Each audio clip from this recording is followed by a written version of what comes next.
Hi sweet listeners, உங்கள் இனியவன்.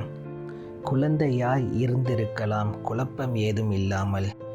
கனவுகள் பல இருந்தாலும் கவலைப்படாமல்.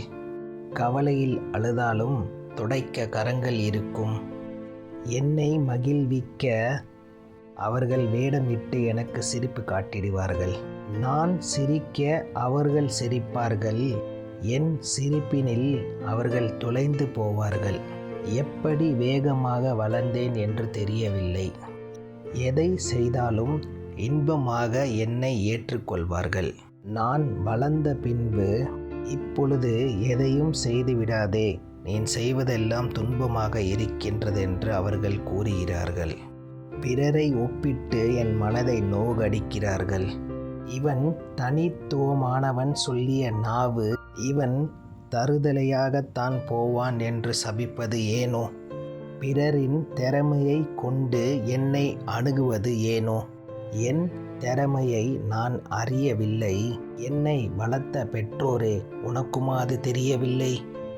என் திறமையை கூட அறிவதற்கு சமயம் கிடைக்கவில்லை. அதற்குள் கல்லூரியில் முதல் ஆண்டு தொடங்கியது ஏனோ?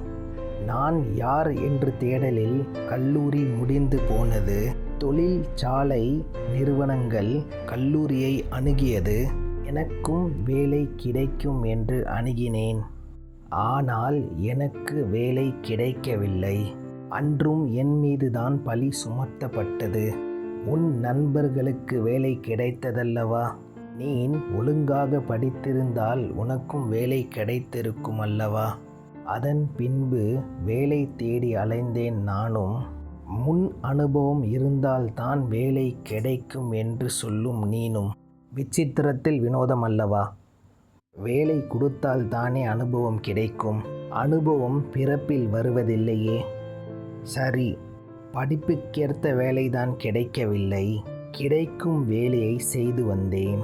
படிப்புக்கு இந்த வேலை சம்பந்தம் இல்லாமல் போனால் என்ன? கிடைத்த வேலையை இன்பமாக செய்து வந்தேன். அப்பொழுதுதான் எனக்கு ஒன்று விளங்கியது. அனுபவம்தான் சிறந்த ஆசிரியர் என்று. அனுபவம்தான் எனக்கே என்னை யார் என்று காட்டியது. வாழ நினைத்தால் வாழலாம். வழிகள் பல உண்டு இந்த பூமியில்.